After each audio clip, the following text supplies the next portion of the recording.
Hello everyone, Coursera UPSC में आप सभी का स्वागत है। आज हम शुरू कर रहे हैं UP police SI practice set. आप लोग सोच रहे होंगे हम यूपीएससी से डायरेक्ट यूपी पुलिस एसआई पे कैसे आ गए। देखिए, बात ये है, बेरोजगारी लेवल जिस तरीके से बढ़ रहा है, ऐसे चांसेस है ज़्यादातर बच्चे इसके भी एग्ज़ाम देने वाले हैं, तो इसलिए इसकी भी प्रैक्टिस कर लेना चाहिए। हमें इसका भी रिवीजन हो जाएगा। तो कोशिश करेंगे हम हमारे स्टैटिक पोर्शन के क्वेश्चंस रिवीजन करें, जो हमारे एक तरीके से रिवीजन भी हो जाए, यूपीएससी के लिए भी काम आ जाए, यूपी पीसीएस के लिए और इसके लिए भी काम आ जाए। इस तरीके के कुछ 30 एमसीक्यू हैं, इसमें आप प्रयास कीजिएगा अटेम्प्ट करने का और सॉल्व करने का। इस सेट में कट ऑफ रखते हैं हम 18 इसका कट ऑफ रखते हैं। आप प्रयास कीजिएगा कट ऑफ को बीट कर लीजिए, क्वालिफाई कर लीजिएगा इस सेट में। तो चलिए आज का सेट देखते हैं। अगर आपको पसंद आए तो लाइक एंड सब्सक्राइब कर सकते हैं और किसी को रिकमेंड भी कर सकते हैं एज ए अपने फ्रेंड को। तो चलिए आज का पहला क्वेश्चन देखते हैं। पहला क्वेश्चन है, निम्नलिखित पशुओं में से किस एक का हड़प्पा संस्कृति में पाई गई मोहरों और टेराकोटा कलाकृतियों में निरूपण नहीं हुआ, मतलब उनका विवरण नहीं दिया गया है। तो देखिए, हम दो तरीके से इसमें डिस्कस कर सकते हैं, एक तो पूरा विस्तृत रूप में, एक शॉर्ट में। तो आप जैसा भी आपको लगे सही। पहले क्वेश्चन को हम थोड़ा विस्तृत में डिस्कस कर लेते हैं, उसके बाद आप बताइएगा शॉर्ट में किया जाए विस्तृत रूप में। तो देखिए, पहले अगर हम देखें तो वहाँ पे एक योगी की मूर्ति मिली थी। किस समय में? हड़प्पा संस्कृति में एक योगी की मूर्ति मिली थी। वहाँ पे उनके पास कुछ जीवों के विवरण थे, जैसे कि उनके दाईं तरफ जो थे कुछ जीव, उनमें चीता था, हाथी थे। तो हमें यहाँ चीता और हाथी तो मिल गए। दूसरी तरफ देखें, अगर बाईं तरफ कुछ थे तो उसमें क्या थे? गैंडा था, भैंस थी। तो गैंडा भैंस तो यहाँ मिले नहीं, तो बाघ तो है ना यहाँ पे, बैग, ये तीनों हो गए। अगर उनके पैर के पास देखा जाए तो हिरन था उनके पैर के पास। यहाँ पे क्या दिया हुआ? गाय, मतलब गाय वैदिक काल से संबंधित थी, इससे संबंधित नहीं थी। तो आपका आंसर सीधे हो गया ए। अगर आपने गाय लगाया था तो बिल्कुल सही काम किया है। कुछ अन्य चीज़ें देखें हड़प्पा संस्कृति से संबंधित। ये जो सभ्यता थी, अर्ध औद्योगिक नगर सभ्यता थी। इसकी खुदाई किसने किया था? दयाराम साहनी और माधव स्वरूप दोनों ने मिलकर के किया था 1921 में। यहाँ के लोग किसके बारे में जानते थे? लोहे के बारे में जानते थे या नहीं? तो नहीं जानते थे लोहे के बारे में। तांबा, टीन अर्थात कांसे के बारे में जानते थे। सोना, चांदी, तांबा के बारे में भी जानते थे। इसके साथ साथ जो वर्तमान समय में पालिश, सोने की पालिश की जाती है ना, उसको भी पानी चढ़ाने की व्यवस्था, वो आज उस समय के लोग जानते थे उसके बारे में। सैंधव सभ्यता क्या थी? वहाँ पे एक स्वास्तिक का चिन्ह मिला हुआ था, जो आज उपयोग किया जाता है। स्वास्तिक चिन्ह कुछ इस तरीके का होता है, आप लोगों को पता होगा। स्वास्तिक चिन्ह ये सैंधव सभ्यता का ही देन है। और दूसरी चीज़ देखें तो यहाँ पे एक सिंह वाला जो बैल था वो ज़्यादा महत्वपूर्ण था, उसके ज़्यादा चित्र मिले थे। दूसरा क्वेश्चन पूछा जाता है आपसे, क्या यहाँ मंदिर की व्यवस्था थी? तो नहीं, यहाँ मंदिर नहीं मिले हैं। ये लोग संभवतः मतलब प्रकृति की पूजा करते थे, लिंग की पूजा करते थे, इन सब की पूजा करते थे। मंदिर यहाँ नहीं मिले, जिसकी वजह से हमें किस धर्म से लोग बिलोंग करते थे इसके बारे में कोई खास विवरण नहीं है। वहाँ एक उर्वरता की देवी, मतलब गर्भ से निकला हुआ पौधा पाया गया था, तो इससे माना जाता है उनको उर्वरता की देवी बोला जाता था। इतने से विवरण थे। चलिए अगला क्वेश्चन देखते हैं। सबसे पुराना वेद कौन सा है? इसमें से आपको बताना सबसे पुराना वेद कौन सा है। यजुर्वेद, ऋग्वेद, सामवेद, अथर्ववेद। अथर्ववेद दिया हुआ, तो बताइए कौन सा है? सबको पता होगा, इसमें ऋग्वेद है। ऋग्वेद का निर्माण कब हुआ था? 1500 से लेकर 1000 ईसा पूर्व के पहले, उससे बीच में हुआ था। चलिए अगला है, बुद्ध के जीवन की घटनाओं को महाविनिष्क्रमण के रूप में जाना जाता है। तो किसको जाना जाता बताइए? उनका महापरिनिर्वाण, उनका गृह त्याग, उनकी ज्ञान प्राप्ति, तो किससे संबंधित है? या उनका जन्म? महाविनिष्क्रमण का संबंध है उनके जन्म से संबंधित है या नहीं? बताइए। उनका जन्म से संबंधित है, महाविनिष्क्रमण से संबंधित। तो चलिए अगला क्वेश्चन देखते हैं। तो क्या हम इस तरीके से डिस्कस कर सकते हैं? अभी पहले क्वेश्चन को हमने काफ़ी विस्तृत रूप में देखा, दो क्वेश्चन को थोड़े शॉर्ट में देखा। तो हम कोशिश करेंगे, आप बताइए, शॉर्ट में डिस्कस किया जाए काफ़ी विस्तृत रूप में। विस्तृत करने का एक बेनिफिट आपको ये मिलेगा कि आप ज़्यादा चीज़ें समझ पाएंगे। एक क्वेश्चन से 10 क्वेश्चन की प्रैक्टिस कर लेंगे, और शॉर्ट में करने पे केवल इसी क्वेश्चन की प्रैक्टिस कर पाएंगे। चलिए फिलहाल अगला क्वेश्चन देखते हैं। महावीर स्वामी का जन्म कहाँ हुआ था, ये आपको बताना है। ए दिया हुआ कुंडलग्राम, बी दिया पाटलिपुत्र, सी दिया मगध और डी दिया वैशाली। तो बताइए कहाँ उनका महावीर स्वामी का जन्म हुआ था। उम्मीद है सभी लोगों ने इसमें आंसर लगा लिया होगा। जिन लोगों ने लगाया कुंडलग्राम, तो बिल्कुल सही काम किया है। कुंडलग्राम में हुआ था इनका महावीर स्वामी का जन्म। कुंडलग्राम में कब हुआ था इनका जन्म? 599 ईसा पूर्व में हुआ था महावीर स्वामी का जन्म। चलिए अगला है, हर्षवर्धन के शासनकाल में चीनी यात्री ने भारत की यात्रा की थी। कौन सा चीनी यात्री था जो भारत की यात्रा किया था? किसके समय में? हर्षवर्धन के समय में। उम्मीद है सभी लोगों ने आंसर लगा लिया होगा। ए दिया है फायन, बी दिया है वेनसंग और सी दिया है संग और डी दिया है तारानाथ।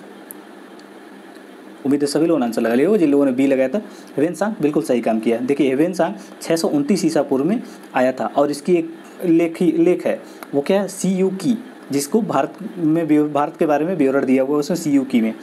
चलिए अगला क्वेश्चन देखते हैं। इसमें मिलान करना है, सूची 1 दिया है और सूची 2 से मिलान करना है। यहाँ दरबारी कवियों के बारे में दिया है या राजा हैं। तो दिया है अमीर खुसरो किससे संबंधित थे, कालिदास, हरिशेर और वाणभट्ट। इस साइड में दिया चंद्रगुप्त द्वितीय, समुद्रगुप्त, हर्षवर्धन, अलाउद्दीन खिलजी। तो मिलान करके बताइए कौन सा मिलान सही है।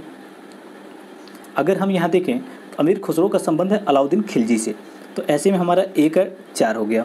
कालिदास का संबंध किससे है बताइए, कालिदास का संबंध चंद्रगुप्त द्वितीय से है, तो कालिदास का यहाँ पे हो गया। B का 2, 1 हो गया, B का 1। हरिशेर का संबंध किससे है, हरिशेर का संबंध देखें तो समुद्रगुप्त से संबंधित है, इनका हो गया। C का 2। अब बाणभट्ट बचे हर्षवर्धन, तो हो गया हमारा करेक्ट आंसर इसमें B। ऐसे में हमारा B करेक्ट आंसर हो जाता है। जिन लोगों ने B लगाया था उनका सही है। चलिए अगला क्वेश्चन देखते हैं। निम्नलिखित में से कौन विक्रमशिला विश्वविद्यालय के संस्थापक थे।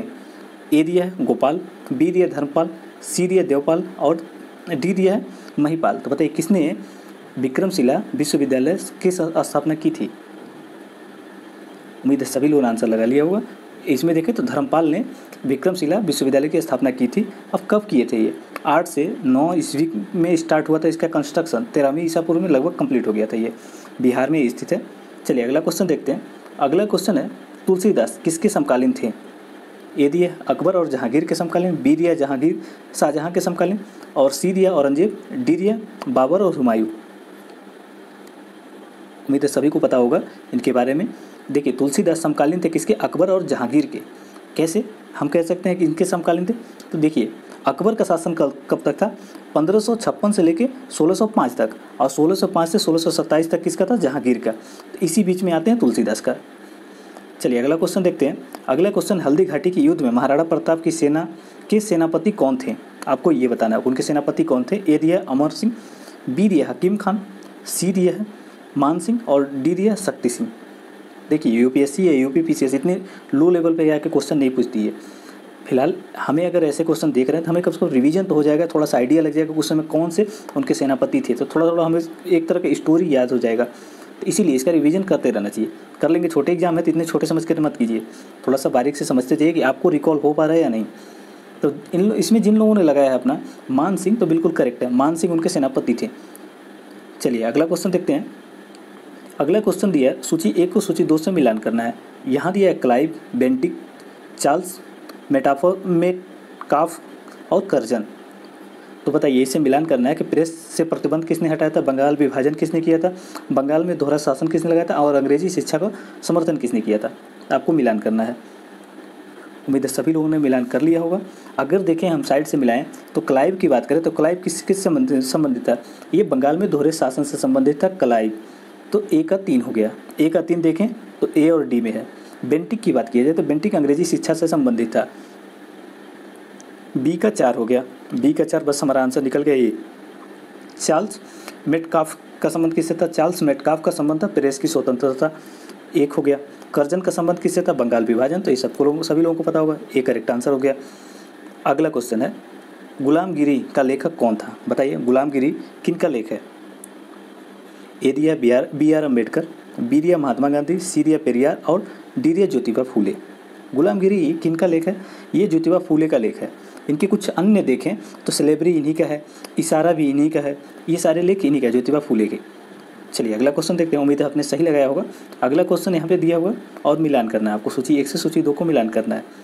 Lord Dalhousie, Lord William Bentinck, Lord Ripon और लॉर्ड कर्जन। देखिए यहाँ लॉर्ड कर्जन आगे सभी लोगों को पता चल गया होगा, बंगाल विभाजन से इसका संबंध है। जैसे ही आपको पता चला होगा कि 4 का C हो गया, तो अब 4 मतलब C का 4, तो C का 4 यहाँ पे C का 4 का 3 हो गया। ये कैसे मिलान किया हुआ D इसमें, तो यहाँ पे चलिए देख लेते हैं, साइड से इसको मिलाते हैं। पहले लॉर्ड डलहौजी की बात करें, लॉर्ड डलहौजी का संबंध किससे है बताइए। लॉर्ड डलहौजी के हड़प नीति से सभी लोगों को पता होगा। ये तो हड़प नीति मतलब इसको व्यापक का सिद्धांत कहते हैं। तो D हो गया। 1 का D किस में दिया हुआ, D का 1 उल्टा दिया हुआ, D का 1 C में है। 1 का 4 ये थोड़ा इधर उधर दिया हुआ है, A इसको मान लीजिए और 4 इसको, तब होगा सही आपका आंसर। 1 का 4 इसमें A आपका सही हो जाएगा। इस तरीके से देखेंगे तो अब यहाँ पे मान लीजिए C, तो C का हो गया 3, इस क्वेश्चन को कट कीजिए, थोड़ा सा इधर उधर दे रखा है, मतलब मिलान सही तरीके से नहीं दिया है, 1 2 3 सही तरीके से नहीं दिया है तो समझ में नहीं आ रहा है। लॉर्ड कर्जन का 3 होना चाहिए, सी का 3, लेकिन यहाँ पे 2 दिया हुआ है तो गलत हो जा रहा है ये इस तरीके से। चंपारण के 3 कठिया प्रथा किससे संबंधित थी, तो बताइए किससे। अब हो गया हम लोगों को 29 क्वेश्चन टोटल है, इसको कैंसिल कर देते हैं। चंपारण के 3 कठिया प्रथा किससे संबंधित थी, का तात्पर्य क्या था, तो बताइए। उम्मीद है सभी लोगों को ये चीज़ पता होगा। आपको पता होगा 1 बीघा खेत में 20 कट्ठा होता है, 20 कट्ठे में 3 कट्ठे पे नील की खेती करनी थी, तो 20/3 ए। जिन लोगों ने ये लगाया था उनका सही आंसर है। चलिए अगला देखते हैं, रोलेट एक्ट भारत में कब लागू किया गया था। ए दिया 1919 और बी दिया सन 1930, सी दिया 1919 और डी दिया 1942। उम्मीद है सभी लोगों ने लगा लिया होगा आंसर। जिन लोगों ने इसमें लगाया है अपना सी 1919 तो बिल्कुल सही है, रोलेट एक्ट 1919 में लाया गया था। रोलेट एक्ट लाने का प्रयोजन क्या था। ए दिया भूमि सुधार, बी दिया राष्ट्रीय क्रांतिकारी गतिविधियों को रोक लगाना और सी दिया बैलेंस ऑफ ट्रेड को ठीक करना और डी दिया द्वितीय विश्व युद्ध में बंदियों को पर मुकदमा चलाना। उम्मीद है सभी लोगों को पता होगा, रोलेट एक्ट राष्ट्रीय क्रांतिकारी गतिविधियों पर रोक लगाना इसका उद्देश्य था, जो 1919 में लाया गया था। चलिए अगला है, संयुक्त राष्ट्र द्वारा वर्ष 2020 को के रूप में मनाया जाएगा, किसके रूप में मनाया जाएगा। ए दिया देसी भाषाओं का अंतर्राष्ट्रीय वर्ष, बी दिया अंतर्राष्ट्रीय दलहन वर्ष, सी दिया है पादप स्वास्थ्य के अंतर्राष्ट्रीय वर्ष और डी दिया है स्वस्थ विश्व का अंतर्राष्ट्रीय वर्ष, स्वास्थ्य विश्व का अंतर्राष्ट्रीय वर्ष। उम्मीद है सभी लोगों ने इसमें आंसर लगा लिया होगा। जिन लोगों ने इसमें सी लगाया है पादप स्वास्थ्य के अंतर्राष्ट्रीय वर्ष, तो बिल्कुल सही है, सी इसका सही आंसर है। ट्रांसपेरेंसी इंटरनेशनल द्वारा जारी भ्रष्टाचार बोध सूचकांक के अनुसार भारत की स्थिति थी 2018 में क्या स्थिति थी, आपको ये बताना है। देखिए भारत 2018 से लगातार भ्रष्ट होता चला गया है। अगर देखें 2018 में कितनी स्थिति थी तो 78 थी, 78 थी, और फिर 19 में देखें तो 80 हो गई, फिर 20 में देखें तो 86 हो गई है, मतलब 86। लगातार भारत भ्रष्ट होता जा रहा है 86 से 2020 में, तो याद रखिएगा इसके बारे में। चलिए अगला क्वेश्चन है, हाल ही में भारत सरकार के किस मंत्रालय द्वारा दीक्षा आरंभ और परामर्श नामक 2 योजनाओं की शुरुआत की गई है। ए दिया स्वास्थ्य एवं परिवार कल्याण मंत्रालय, बी दिया गृह मंत्रालय, सी दिया महिला एवं बाल विकास मंत्रालय, डी दिया मानव संसाधन विकास मंत्रालय। इसका नाम बदल दिया गया इस समय, तो बताइए किसने जारी किया है इसको। उम्मीद है सभी लोगों ने आंसर सही लगा लिया होगा। जिन लोगों ने डी लगाया है मानव संसाधन विकास मंत्रालय, मतलब इस समय इसका नाम हो गया एजुकेशन मिनिस्ट्री, इसी ने लॉन्च किया है। चलिए अगला देखते हैं, प्रोजेक्ट कन्नम्मा प्रोजेक्ट कन्नम्मा किससे संबंधित है, आपको ये बताना है।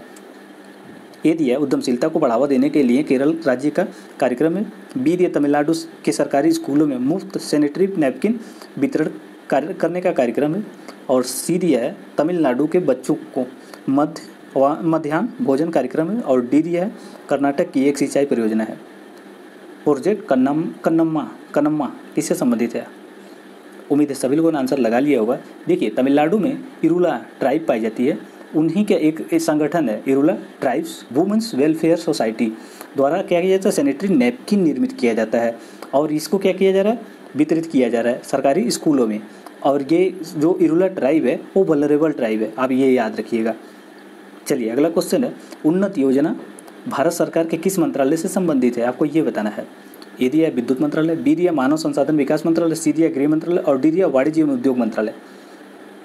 उम्मीद है सभी लोगों ने आंसर लगा लिया होगा। जिन लोगों ने विद्युत मंत्रालय लगाया तो बिल्कुल सही है। देखिए ये क्या करता है, मतलब एमिशन को कम करने के लिए, टेक्नोलॉजी इको फ्रेंडली बनाने के लिए अनेक संगठनों से मिलकर वार्तालाप करता है, जिससे एमिशन कम हो, ऊर्जा की खपत कम हो और एक क्लीन एनर्जी प्रोवाइड कराई जा सके, तो इसलिए ये है ये उन्नत। चलिए अगला है 21 नंबर क्वेश्चन, 17वीं लोकसभा का अध्यक्ष किसे चुना गया है।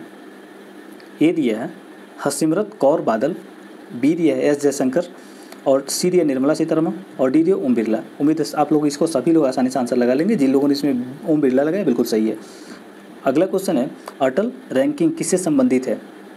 ए दिया है राज्यों के पीने योग्य जल के उपलब्धता की रैंकिंग है, बी दिया है राज्य स्तर पर लिंगानुपात में रैंकिंग की वृद्धि की रैंकिंग से, लिंगानुपात में वृद्धि की रैंकिंग से, और सी दिया है नवाचार उपलब्धियों पर शिक्षण संस्थानों की रैंकिंग, और डी दिया है सभी राज्यों में विद्यालयों तक छात्रों की पहुंच की रैंकिंग के।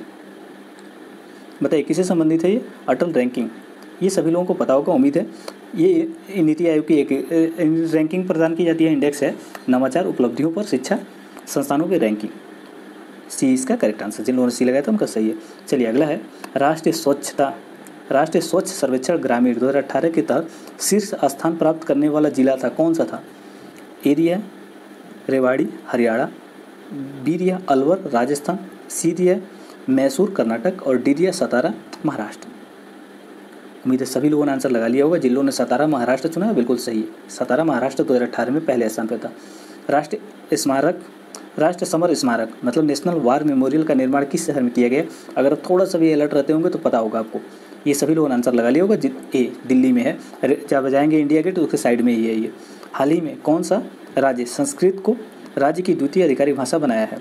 ए दिया हरियाणा, बी दिया उत्तर प्रदेश, सी दिया मध्य प्रदेश और डी दिया हिमाचल प्रदेश। तो बताइए किसने बनाया है? अगर आपने उत्तर प्रदेश चुना है तो आपका गलत है, हिमाचल प्रदेश है। हिमाचल प्रदेश की पहली भाषा कौन सी है? तो हिंदी है, दूसरा उसकी संस्कृत हो गई। चलिए अगला क्वेश्चन देखते हैं। अगला क्वेश्चन है गरीब संवर्गों को नौकरियों और शैक्षणिक संस्थानों में 10% आरक्षण किस संविधान संशोधन अधिनियम के तहत लागू किया गया? बताइए। ए दिया 100वां, बी दिया 101, सी दिया 102 और डी दिया 103। लीजिए सारा सीक्वेंस में दे दिया। आप नीचे कमेंट बॉक्स में सबके बारे में डिटेल लिखिएगा कि 100वां किससे संबंधित है, 101 किससे संबंधित है, 102 किससे संबंधित है, 103 किससे संबंधित है। तो बताइए इनमें से कौन सा सही है? देखिए 10% आरक्षण 103 नंबर से संबंधित है। अगर देखें 100 नंबर किससे संबंधित है तो बांग्लादेश और हमारे भारत की कुछ टेरिटरी, देखिए दोनों की सीमाएं कुछ इस तरीके से। तो मान लीजिए इतना रीजन भारत में आ गया और इतना रीजन बांग्लादेश में चला गया, तो दोनों को सीमाएं बराबर करने के लिए 100वां संविधान संशोधन करके ये कहा गया था कि जितना आपके अंदर आप ले लीजिए, जितना मेरे अंदर मैं ले लेता हूँ, एक सीमा सीधा कर लेते हैं। तो यही प्रोविजन किया था 100वां संविधान संशोधन, मतलब टेरिटरी एक्सचेंज किया गया था। देखें अगर 101वां संविधान संशोधन किससे संबंधित है? ये जीएसटी से संबंधित है। 102 किससे संबंधित है? 102 देखिए इसको संशोधन करके अनुच्छेद 138 बी जोड़ा गया था और ओबीसी कमीशन से संबंधित है। तो उम्मीद है आपको सब समझ में आ गया। अब नीचे जरूर बताइएगा एक बार रिकॉल करके कि लास्ट में कि कौन किससे संबंधित है। नीति आयोग द्वारा हिमालयी राज्य क्षेत्रीय परिषद का गठन किया गया, इसके अध्यक्ष कौन है? ए दिया राजीव कुमार, बी दिया बी के शाश्वत, सी दिया अमिताभ कांत और डी दिया बी के पाल। उम्मीद है सभी लोगों ने आंसर लगा लिया होगा। जिन लोगों ने डॉक्टर बी के शाश्वत लगाया है बिल्कुल करेक्ट है। देखिए हिमालय क्षेत्रीय राज्य परिषद का गठन किया गया, इसके अध्यक्ष हैं बी के शाश्वत। लेकिन यहाँ पे देखें राजीव कुमार ये कौन से उपाध्यक्ष है नीति आयोग के। अमिताभ कांत किससे संबंधित है? CEO हैं नीति आयोग के। और बी के पाल किससे संबंधित है? उसके मेंबर हैं नीति आयोग के। चलिए अगला क्वेश्चन है केंद्रीय बजट 19-20 के अनुसार सरकार निम्न में से किस पर सबसे ज़्यादा व्यय करेगी? ए दिया रक्षा पे, बी दिया ब्याज अदायगी पे, सी दिया केंद्र प्रायोजित योजनाओं पे और डी दिया करों और शुल्कों में राज्य के हिस्सा। उम्मीद है सभी लोगों ने आंसर लगा लिया होगा। जिन लोगों ने इसमें डी लगाया है बिल्कुल सही काम किया है, करों और शुल्कों में राज्यों का हिस्सा है। अगला क्वेश्चन है 29 नंबर। भारत में सरकार द्वारा दी जाने वाली सब्सिडी का सबसे अधिक भाग किस क्षेत्र को जाता है?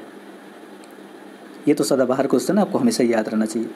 देखिए उम्मीद है एक उर्वरक को, बी पेट्रोलियम, सी खाद्य मद को और डी दिया कृषि। तो बताइए किसको जाता है सबसे ज़्यादा? जिन लोगों ने इसमें लगाया खाद्य मद बिल्कुल सही काम किया, सी इसका करेक्ट आंसर है। अगर हम देखें सेकंड में सबसे ज़्यादा खर्चा किस पे होता है? फर्टिलाइज़र पे, उर्वरक पे। अगर देखें इसके बाद फिर किस में होता है? पेट्रोलियम पे। फिर इसके बाद किस पे होता है? इंटरेस्ट पे, ब्याज पे। ब्याज अलग दिए लिख देते हैं, इंटरेस्ट हो गया, इंटरेस्ट पे दिया जाता है, इंटरेस्ट पे दिया जाता है। इसके बाद सबसे लास्ट में चौथा सबसे ज़्यादा खर्चा होता है तो इंटरेस्ट ब्याज पे। अब आज का लास्ट क्वेश्चन है आर्थिक समीक्षा 18-19 के अनुसार भारतीय अर्थव्यवस्था की वृद्धि दर 2018-19 में कितनी रही? ए दिया 7.2, बी दिया 7% और सी दिया 6.8% और डी दिया 6.5%। उम्मीद है सभी लोगों ने आंसर लगा लिया होगा। जिन लोगों ने 6.8 लगाया बिल्कुल करेक्ट है। अब थोड़ा सा एक्स्ट्रा देख लेते हैं।